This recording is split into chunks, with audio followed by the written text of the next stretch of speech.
Burnout. Feels like we've been talking about it for years. Have we gotten any closer to fixing it? Expectations keep climbing, workloads aren't getting any lighter, and the pressure feels relentless. And now, a powerful force is reshaping how we work: AI. For some, it's a relief, a way to ease the grind. For others, it breeds anxiety. So on today's episode, we ask the question, is AI turning down the heat on burnout or turning it up? I'm Eric Glass, and this is Piece of Work, a Dayforce podcast. Let's rewind for a second. AI was supposed to make work easier, and in some ways it has. It's like having a helpful assistant, one that does all the tedious stuff, finds whatever we're searching for, and makes us look good to our boss. But here's the catch. AI might promise to make us more productive, but its impact on our work life and even company performance is more of a mixed bag. An MIT study from this past August paints a sobering picture.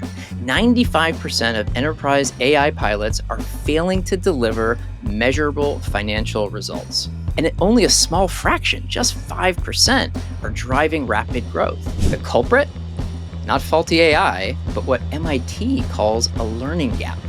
In other words, companies are still figuring out how to deploy AI in ways that truly work for their people. So how do we square that with all these stories about AI making us more productive? An Upwork study found AI did boost worker productivity by an impressive 40%. But heavy AI users were 88% more likely to experience burnout and twice as likely to quit. Why? Because AI raised their bosses' expectations, it expanded their workloads, and it clawed back the human connection that so many employees value. This creates a whole new challenge for employers. Now they have to balance AI's upside with the real risk of losing or burning out their people.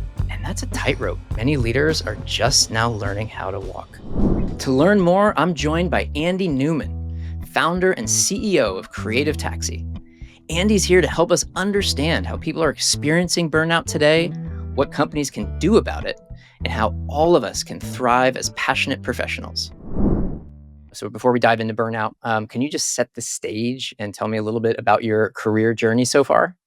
Yeah, absolutely. And thanks for having me. Great to be here. And I would say I'm a creative strategist. I've filled just about every role going back to my college days, whether it's filmmaking or writing or doing the creative operations and putting together a plan to make a creative project happen. And, through that collection of skills, I just wanted to express my creativity and help small businesses, help artists, help other people that, are purpose driven in their work, all the hats, and find what you like, find what you don't like. I think that's also kind of through that process, how I learned about burnout is by doing maybe some of the stuff you don't like a little bit too much. Yes, that's exactly where I wanted to go next. So how did burnout first show up for you? The number one thing that stood out to me, it was scary too. It was, I would say, skill regression. Kind of my core skill that I considered, I prided myself on were my writing abilities, how I could construct a story and put together a plan for kind of a content strategy with a small business. And I couldn't do that anymore. I couldn't, string together a sentence, let alone a plan to put together. It was the showing up at my desk and just kind of feeling frozen, not feeling like, my writing skills were there. I just kind of questioned it. And from there, I think the other things start to show up. You just, when you're in that mindset of questioning things, you are constantly tired. The exhaustion just creeps in. You never get to feel rest. It gets you to a place where, ultimately you're inside your own head too much, I think. Was it for you predominantly a just volume of what you were trying to take on and deliver, or was it also to a degree situational in terms of team dynamics or leadership dynamics? How did those kind of components play out? I think it starts from a place where leaders ask for something that they kind of don't maybe fully know what they're asking for. And that's a common thing. That's what, leaders are wanting to challenge their teams. They want to kind of like I said, create new possibilities, do things that are a little bit above and beyond, and pushing everybody's skills. But then there's also a functional limit to that. And so I think that's what I saw, in, when you're in a work environment where you're having 6 or 7 more or less back to back meetings, but then also expected to turn around feedback by the end of the day. That's just not really realistic in terms of a mental capacity standpoint, to be able to bring your best all of to all of those rooms. So how did you work through what you were experiencing when you really, got very clear? You mentioned the skill regression and, some of the just, physical, the tiredness, etc.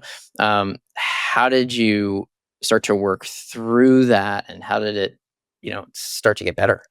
Great question. So, I had the support of some really great networks and people who, um, gave me, I think, some great guiding principles, also challenges at the right time, and support. Started showing more vulnerability and what I needed, what wasn't working for me, what was, and asking for the right support or asking for better support, and how to articulate that, understanding what that meant in terms of boundaries and enforcing those. That did mean leaving, a couple situations. It meant changing my expectations, in ways that, um, honestly have let me, let some of the that kind of like perfectionism go, let's say, where you're expected to just constantly be on a weekly metric cycle. I am a big person about balance. That's like the number one word on my list, because work should support life and family, and that should support the work you do. And I think when you are in a cycle where those two things are connected, you can wake up every day feeling good, and that's a great feeling. Oh, I love that, and I can see, even just as you talk about it, right? Like the energy and connection that you have to it is really present, which is really really cool to see. I love that way you were drawn on balance. Actually, similarly, it's a word that I really anchor myself on too. So, how do you differentiate, I guess, a little bit in your mind and maybe even your actions between what you maybe have viewed as balance and a better sort of approach to harmony? Yeah, so I love that question. For me, it was reflecting on, what actions leave me feeling energized versus drained. And so once I really took stock of that, and this is also kind of a common career thing that I see some people, self included, you can get stuck on at different stages, which is you start identifying with the title. You are a creative director, a marketing director, a designer, but what are the skills that you actually like to do? What are the skills that you express that bring you joy, that leave you energized, that you want to share, that you want to teach?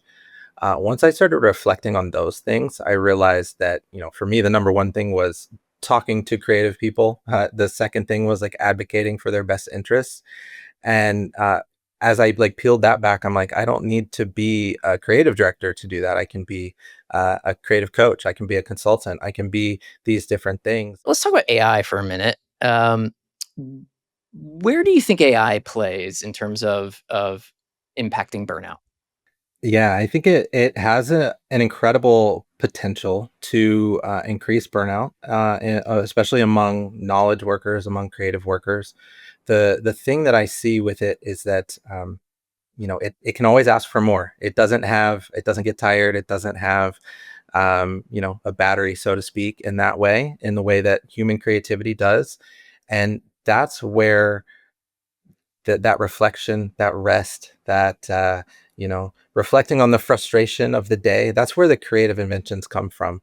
And I think if AI tools are just kind of listing, okay, here are the next 10 steps, sometimes that gets folks on a hamster wheel of productivity for productivity's sake, rather than actually, filling their cup or filling their needs. Do you, in just even in your work, do you see it as a tool that can help you either accelerate so that you can then maybe slow down? I would say I approach it in a mindset of helping me get unstuck. Something that I'm, an article that I'm writing, or if it's just a thought that I'm having, I can use that as a way to challenge that thought or to ask, like, what am I not considering? And by doing that, that allows me then to get, back to the ideation table, get back to, the conversation at hand. And I think it is a very useful tool in that sense. It was great speaking with Andy, and I'm grateful for the light he shed on what it's like to experience and recover from burnout. But now I'm interested in knowing more about how we approach this at the organizational level. How do we support people at scale, especially in a growing business? To learn more, I'm joined now by Dr. Kira Shabram, an organizational psychologist and faculty member at the Smeal College of Business at Penn State University.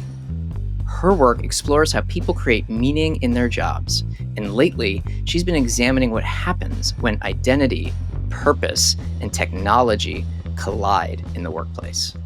Kira, thank you so much for joining the podcast. Very thrilled to spend some time with you. Maybe just as a place to start, how do you define burnout? Yeah, happy to. Burnout is actually one of the topics we have studied for a very long time. So the good news is it's not just my definition, it's about 40 years of research. We argue that burnout is a disease of depletion. Resources that are usually available to you are no longer. And specifically, we think it's depletion in one of three categories. It's some sort of combination of those categories. One is exhaustion. You wake up in the morning and it's hard for you to get out of bed. You think, how am I going to get through the day? Inefficacy. Things that used to come easy to you don't anymore. You'll spend 30 minutes trying to draft an email. You're procrastinating all the time. And then third, cynicism. When burnout was initially studied, it was studied with healthcare providers. And so cynicism was very specifically defined as the sense of alienation from your patients. What's the point? We've since expanded that, and it's just a general sense of malaise or alienation. Why am I even doing this? Those are the three symptoms of burnout, and then they fall together in different combinations for different people. Well, goodness, I did not think I was burned out until I started contemplating that definition. But we'll unpack it further, and maybe I'll reassess here by the end of our chat. Hey, the world is talking about AI, of course, in every facet, in the way that it helps, in the way that it can potentially challenge, in the way that it'll do things we haven't even sort of thought up yet. How does AI shift this experience with burnout? So we can address that in a couple of ways. Since you asked me for the definition a second ago, we can look at those three buckets, right? Exhaustion. Ideally, AI would reduce our exhaustion by taking all the menial labor that we really don't want to do. We can have a conversation as we keep talking about if it actually is, but that would be the ideal. Inefficacy. Currently, we're probably seeing a bit of a spike because everyone's trying to learn as many different AI software programs as they possibly can, and there's a pretty steep learning curve. So I would argue in the short term, probably not great for inefficacy. In the long term, again, the goal would be for AI to reduce our inefficacy. Cynicism is the tricky one. Cynicism we should have a longer talk about. Is AI taking all the menial tasks so that you can do the more meaningful things, which is how it's often promised? Or is it, in fact, taking the things that give you purpose and making you wonder, will I even have a job in the long term? So, again, we can think about it from those three perspectives. There's something called goal setting theory, which looks at what are the most motivating tasks for us. The most motivating tasks for human beings are tasks that are difficult but not impossible. And often you can create those through things like time pressure. If you think about a video games are fantastic at creating difficult but not impossible tasks. So we keep going. So in theory, I understand the sentiment, but if we could, I think we could actually do other things that are difficult but not impossible in our private lives, our children, in our hobbies. We wouldn't need to get those from work. That makes sense to me. It also makes sense to me that, like, fine line, or maybe it's not a fine line, maybe it's like actually a super wide gap. It never feels that way between something that feels very hard, but achievable, and that which is impossible. I think when I'm maybe in my own, kind of um, flavors of burnout or where my energy feels like it's deployed in so many areas, that sort of lens of, is this impossible, or still in the very hard but achievable. So that's a interesting thing to ponder.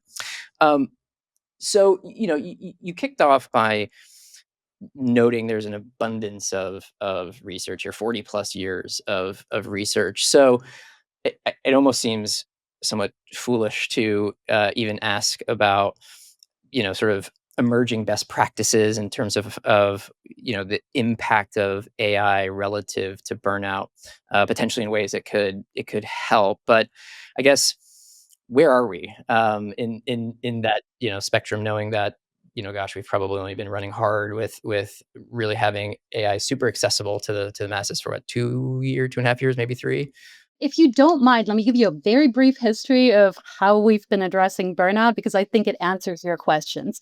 We've known about burnout for a very long time. I, as an academic, I'm very good at diagnosing it. We have very good surveys. Employers are really bad at it, and employees are really bad at it. So, number one, we didn't really even talk about burnout until the late 2010s. In 2019, the World Health Organization added it to its inventory of diseases. At that time, about 3 out of 4 employees were reporting feeling burnt out some or most of the time. So it was there, but we weren't really talking about it. And then when employers came around to acknowledging it, and COVID helped with that as well, we're currently at the point where they're only talking about the exhaustion bit. They're equating burnout with exhaustion. And so what they're trying to do about burnout is reducing workloads, which is really fantastic for exhaustion. It can actually make the other two worse. No longer gives you those challenges that you talked about before, and it can make you more cynical. So that's where we're at in the grand scheme of things, that burnout is pervasive. It is a social disease. If you're experiencing it, your coworkers probably are as well. And employers are really bad at detecting it. The way employers are currently trying to diagnose it is in one of 3 ways. They're using surveys, they're using turnover data, which is lagged indicator, and it is just a proxy.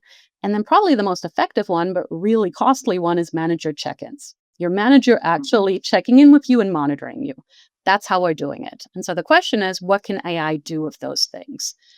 Currently, companies that are using AI are primarily using it for diagnostic purposes. So it is quite good at diagnosing that either through sentiment analysis or through just workload. When are you working? Hey, there's something going on. And we're also seeing AI being used in customized plans once you are burnt out. Hey, this seems to be driven by exhaustion. Let's give them time off at this point in time when they're usually working.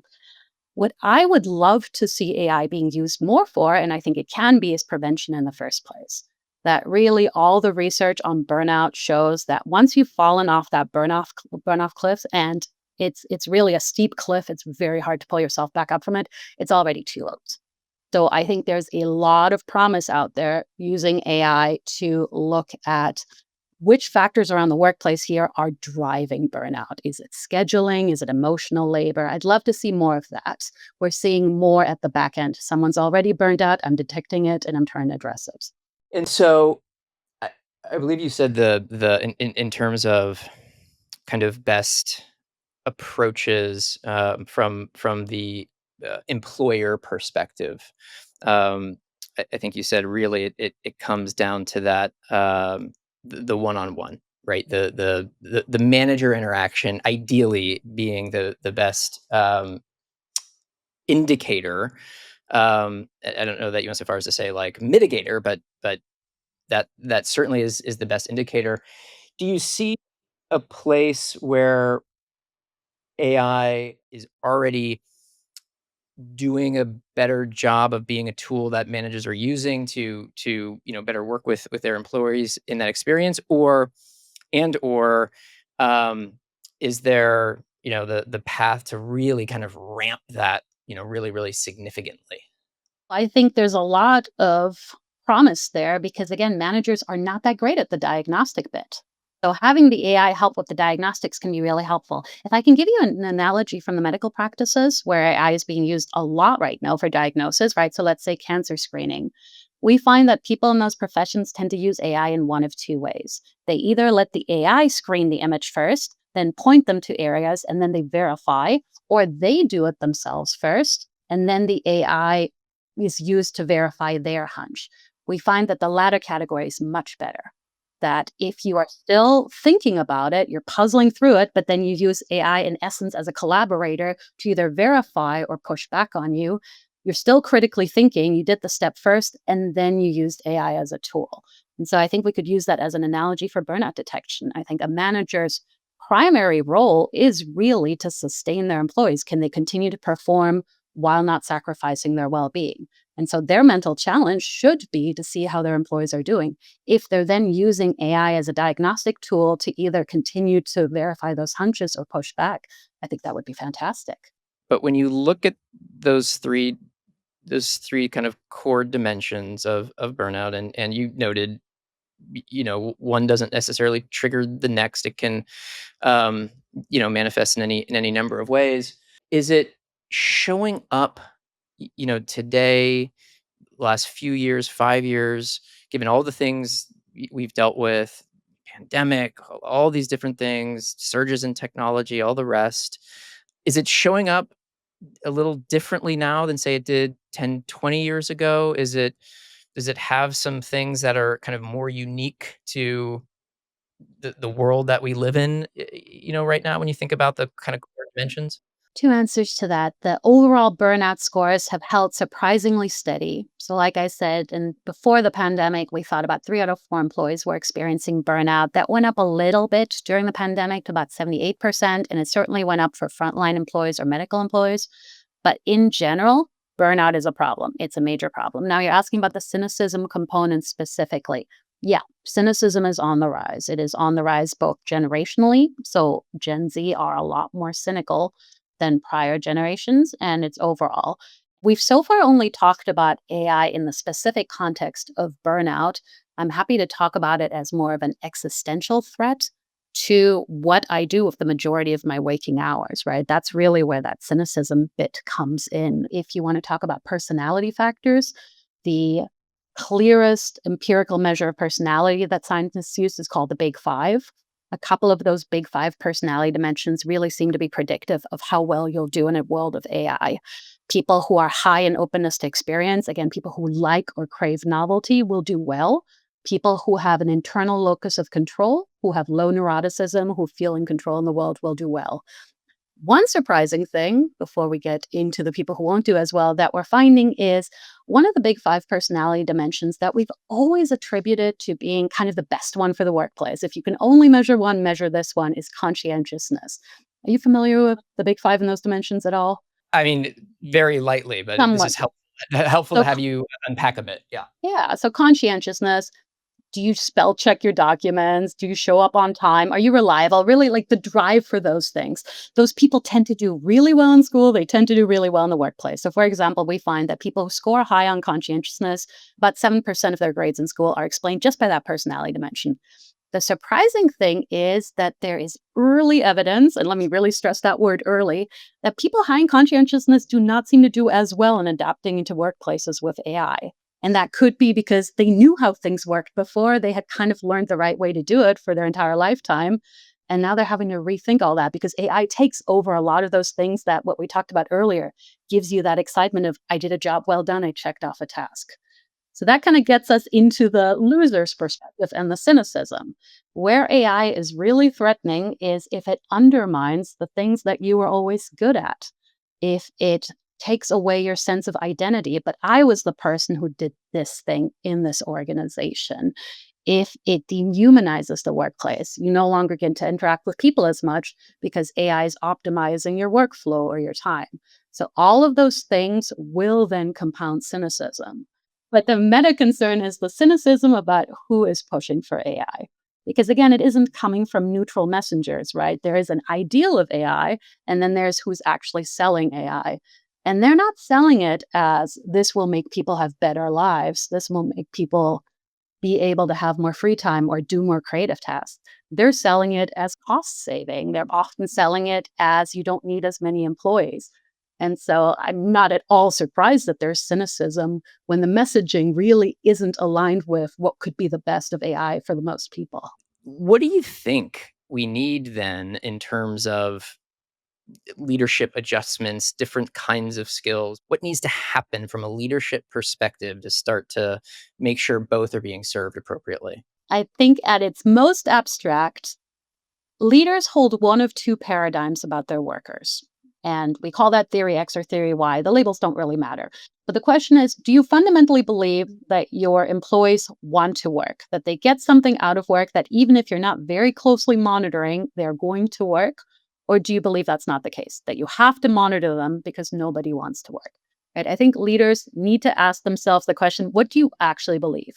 What I can tell you in terms of the evidence, if I can help sway a leader in one or the other direction, is that we have something called the lottery studies, which we've conducted for decades, where we basically ask people what would happen if you won the lottery. And we also look at people who do won the lottery.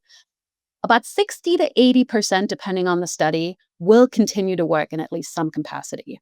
I fundamentally believe that work is meaningful. I think that humans get more out of life for work. And it seems like the majority of people feel the same way. Not everybody. Some people, if we can give them universal basic income and they don't have to work again, I think that would be great.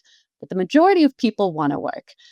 They don't want to work to the extent that we're currently forcing them. In the 1930s, John Maynard Keynes predicted that by the 1970s, we would not have to work, but most people would choose to work about 15 hours a week on the creative tasks, on the important, meaningful tasks, because that gave their life purpose. And the rest of the time, they could do whatever they want to do.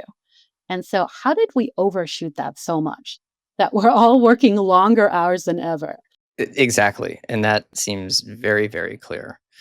So then let me ask you, we bring sort of all of these sort of elements we've hit on today, and if you could give one sort of piece of advice to HR organizations, business leaders who are trying to navigate this AI-driven shift. The first is I would caution them from jumping onto the next thing. There seems to be a lot of fear about losing out on this wave of AI potential. And so people are jumping on all of these different products. And again, the majority of them are failing. So take a deep breath, take a moment. What are you trying to accomplish? If you're trying to replace your employees with AI, that might actually be true for a lot of workplaces. And so I don't want to say that's not the case. Great. Then you jump on the current bandwagon, you do it.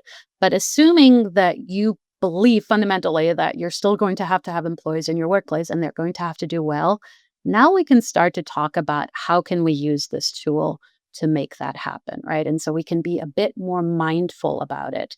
Again, I've given you the 4 things that drive intrinsic motivation, but you can use AI to look that up again. There's different ways of phrasing it, right? But so what are we using to accomplish those things? The last thing, paradoxically, is I think if you have bought into AI as a tool that assists people, or you can even call it a collaborator, if you will, the end goal should probably always be how to humanize the workplace more. And that seems paradoxically since it's technology, but I think if you keep that in mind, am I using these diagnostics to improve well-being and prevent burnout? Am I using these diagnostics to promote a flow state for you or to allow you to focus on more purposeful work? You're really thinking about it as a tool for humanizing and not for dehumanizing, which is really the umbrella for all of the things that could go wrong. Feeling like you're no longer interacting with other people, feeling like your sense of control or mastery has been taken away. So I think having those words at the back of your mind can be really helpful in thinking through the technology. I enjoyed speaking with both Andy and Kira about burnout. It's such a vital conversation, and I hope you enjoyed their insights as much as I did.